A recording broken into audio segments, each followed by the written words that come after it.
மக்கள் தொலைக்காட்சி நேயர்கள் அனைவருக்கும் அன்பு கலந்த நல்வணக்கம்.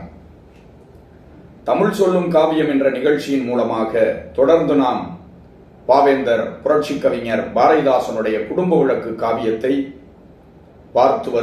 பார்த்து வந்தோம். இன்றைய தினம் அதனுடைய நிறைவு பகுதியின் நிறைவு நாளிலே நாம் சென்று கொண்டிருக்கிறோம். முதியோர் காதல் தான் குடும்ப விளக்கினுடைய நிறைவு பகுதி என்பதனை நேற்றைய தினம் நிறைவு செய்துவிட்டு, குடும்ப விளக்கு எதை வலியுறுத்தி பேசியது, இவ்வளவு நாட்களாக நாம் குடும்ப விளக்கு காவியத்தை 5 பகுதிகளாக பகுத்தும் தொகுத்தும் வகுத்தும் பார்த்தோம். அந்த காவியம் எதை மையமாக வைத்து பேசியது என்பதனை சுருக்கமாக இன்றைய தினம் நாம் பார்க்க இருக்கின்றோம். குடும்ப விளக்கு என்று காவியத்திற்கு பெயர் சூட்டுவதற்கு முன்பாகவே பாவேந்தர் பாரதிதாசன் தகுந்த குடும்பம் சர்வகலாசாலை என்றுதான் அதற்கு பெயர் வைத்திருந்தார். பாவேந்தர் ஒரு மிகச்சிறந்த தமிழ் அறிஞர். சாகும் வரை தமிழை கற்றவர், தமிழால் வாழ்ந்தவர், தமிழை எழுதியவர், பல படைப்புலகத்திலே மிதந்தவர்.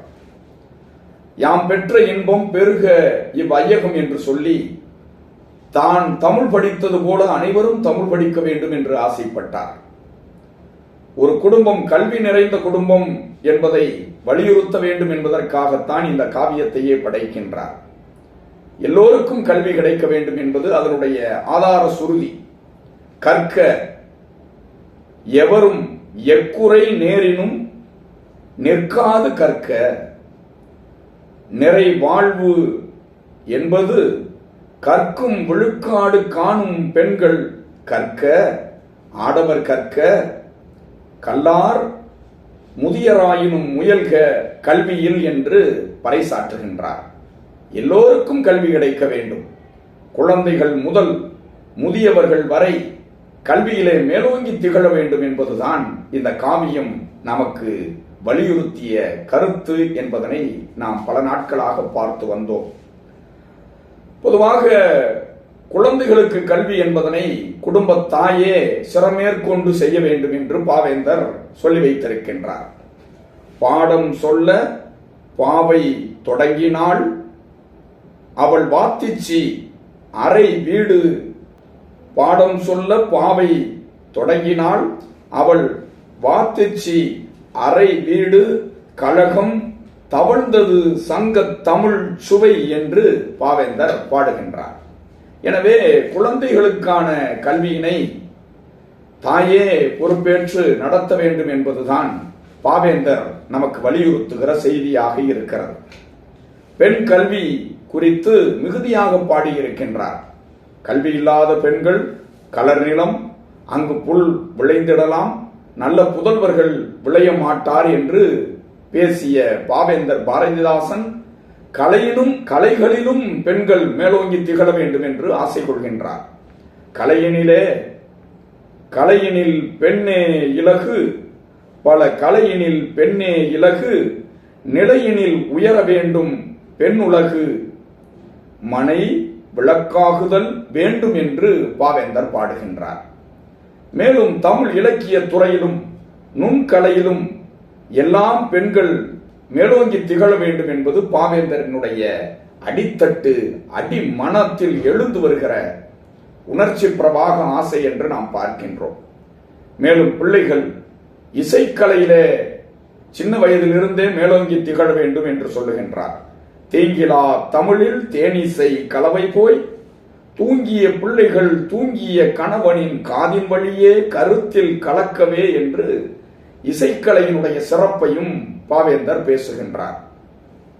மேலும் கமல கமல தமிழிசை பாடினாள் தங்கம் என்று சொல்லுவதன் மூலமாக ஒரு தாய் தமிழிசைக்கலை தெரிந்தவளாக திகழ்கின்றாள், எல்லாம் கற்றவளாக பெண் திகழ்கின்றாள். ஒரு குடும்பத்தினுடைய ஆணிவேர் தாய்தான். அந்த தாய் சரியாக இருக்கிற பொழுது, எல்லாவற்றிலும் மேலோங்கி திகழ்கிற பொழுது அந்த குடும்பம் பல்கலைக்கழகமாக திகழக்கூடிய குடும்பமாக மாறும் என்பது பாவேந்தரின் அசைக்க முடியாத நம்பிக்கை. மேலும் பெண்கள் ஆண்கள் அனைவருமே ஓவியக்கலை, தொழிற்கல்வி, வணிக கல்வி, சமையற்கல்வி, ஏன் இன்னும் ஒட்டுமொத்த வாழ்க்கை கல்வியையுமே அனைவரும் தெரிந்திருக்க வேண்டும் என்று பாவேந்தர் கருதுகின்றார்.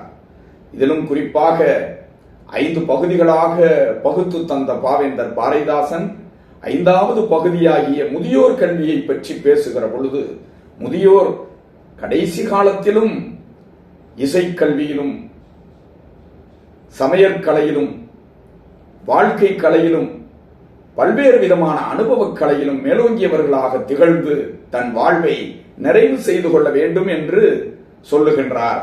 இதன் மூலம் குடும்ப விளக்கு காவியத்தை படித்தால் நல்லதொரு குடும்பம் பல்கலைக்கழகம் என்பதனை புரிந்து கொள்ளலாம்.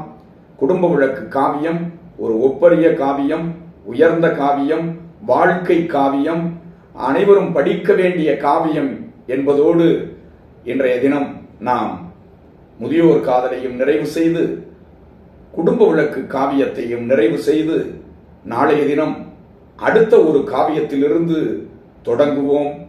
மீண்டும் மீண்டும் உங்களை சந்திப்போம். நன்றி, வணக்கம்.